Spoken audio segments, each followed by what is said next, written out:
સદગુરુ મહારાજ જય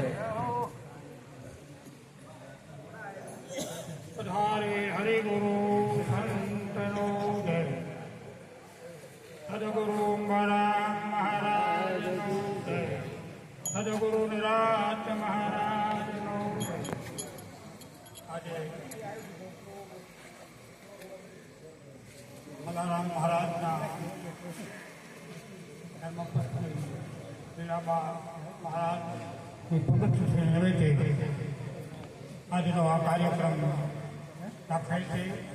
એમાં રાષ્ટ્રીય ગુજરાતના આપણે ગુજરાતના રાજધાન કાલોસરામ નિવાસી નવરામજી મહારાજ તેમજ મહેસાણા નિરાજધામ મહારાજ મહેન્દ્રરામ મહારાજ તથા રાષ્ટ્રીય પર વિરાજમાન તમામ મહાપુરુષો, આદરણીય સંતો, માતા બહેનો તમામને મારા જય ગુરુ મહારાજ.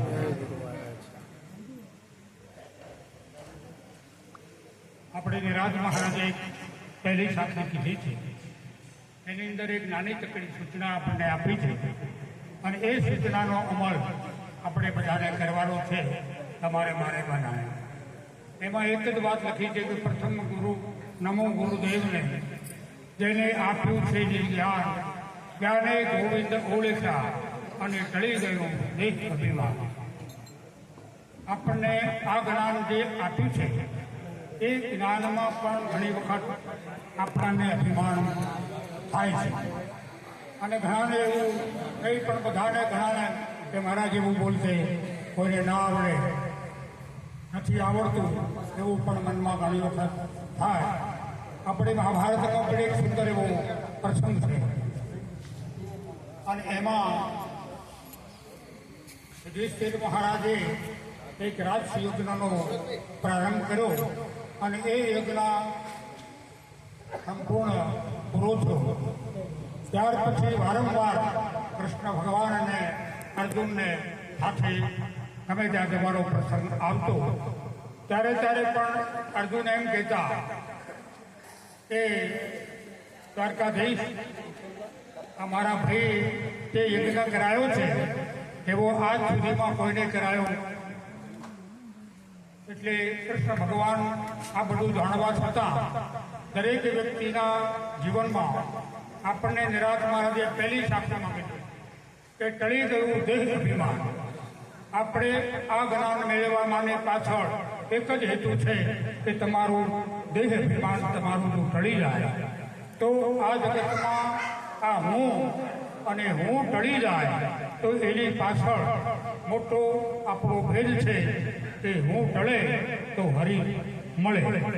આપણને આવા મહાપુરુષો આવું નાનું ચકડી વાતમાં સૂચન કર્યું છે, પણ આપણે ઘણી બધી બાબતોમાં અભિમાન આવે પણ જ્ઞાનમાં પણ આવે એવી અને આવા દરેક કાર્યોમાં પણ આવો અહંકાર જાગતો હોય આવો અર્જુન વારંવાર કૃષ્ણ ભગવાનને કહે કે આવો યજ્ઞ કોણે આ દુનિયામાં કર્યો નથી.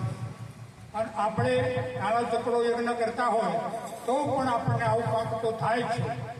એટલે કૃષ્ણ ભગવાન બીજું કંઈ કહે નહીં, હા કશો વાંધો નહીં. પછી એક વખત પ્રસંગ બંને જણાને જવાનું જો તો રસ્તામાં કૃષ્ણ ભગવાને એમ કીધું કે અર્જુન, મારે તરસ લાગી છે, પાણી થોડું હોય તો આટલામાં હાજરી કરો. એટલે એક નજીકમાં તપાસ કરતા એક વાય મળી. પહેલાના જમાનામાં બહાર નીકળે ને તો દોરી લોટો હંગાથી રાખતા, કેમ કે કૂવામાં પાણી કાઢવું પણ પહેલાં બધી આવી વાયો હોય તો અંદર ઉતરીને પાણી ભરતા. એટલે આ અર્જુન આ વાયમાં ઉતરી અને પાણી ભરવા ગયા. એ ભરવા ગયા ને એ વખતે એક બગલો એ ગણો ઉભો અને પરમાત્માનું ભજન કરે. એટલે પેલે પાણી ભરવાની તૈયારી કરી એટલે પેલે બગલો બોલ્યો કે એ પાણી ભરીશ નહીં, કે હું કેટલાય સમયથી ભજન કરું છું અને આ પાણી માટે પીવાતો નથી, તું મારા બદલામાં જો ભજન કરે તો હું તને આ પાણી પીવા દઉં. એટલે પગલો પણ ઘણા દિવસથી તરસો હતો. એટલે એને પાણી પીતા પીતા પીતા એટલું બધું પીધું અને આખો શરીર ભૂલી ગઈ અને ફટ ફૂટી ગઈ અને મરણ પામ્યો. એટલે અર્જુને પાણી લીધા વગર કૃષ્ણ ભગવાન પાસે પાછા ગયા. એટલે એમણે કીધું કે તમારા ભાઈએ આ યજ્ઞ કરાયો છે તો એક અંજલિ પાણી લઈ અને સંકલ્પ કરો તમે કે આ મારા ભાઈનો યજ્ઞનું ફળ હે પગલા તને અર્પણ કરું છું, અને જો પગલો બેઠો થાય તો તમારા ભાઈનો યજ્ઞ સફળ. આવું કૃષ્ણ ભગવાને કીધું.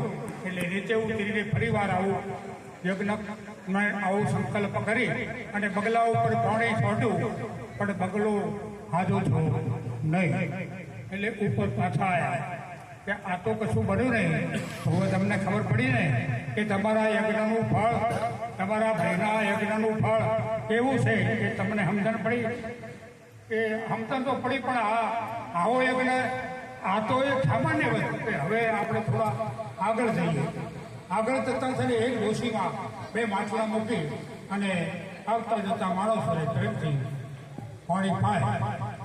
અને અર્જુનને કીધું કે પેલા માજી છે ને પાણી પાય છે એને તમે જઈને પૂછો કે તમે કોઈ યજ્ઞ કરો છો, તો એ કે એ પ્રમાણે તમે કહેજો.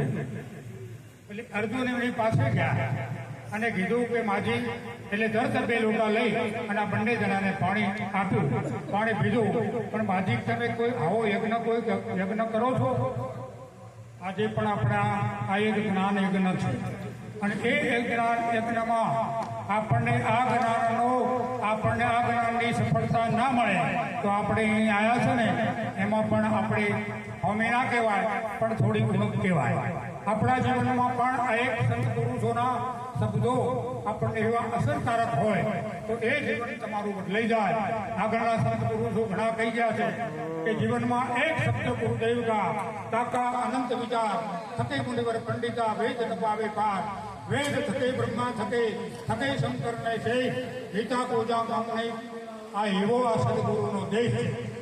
એ સદગુરુના દેશમાં જે જાય એના જીવનમાં જેના આ જ્ઞાનનો ઉદય થાય, એટલે કીધું છે કે ગુરુ જ્ઞાનનો ઉદય થાય તો બધા કર્મો મળીને થાય છે, અખંડ નામનું ભજન થાય છે. મારે આવા સંતોના પ્રમાણ છે. વ્યાસ માજીને પૂછું કે તમે કોઈ આવો માજી યજ્ઞ કરો છો? તો હા કરું છું.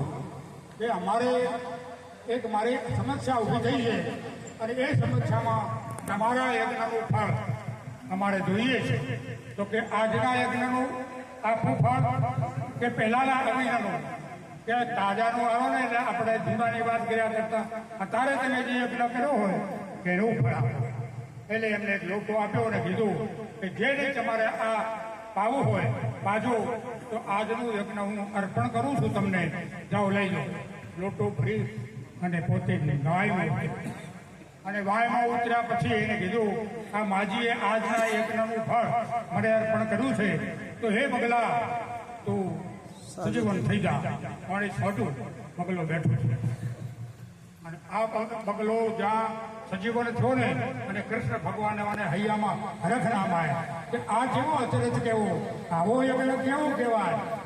આ તે વાત નાની છે પણ સમજવામાં બહુ વિશાળ છે.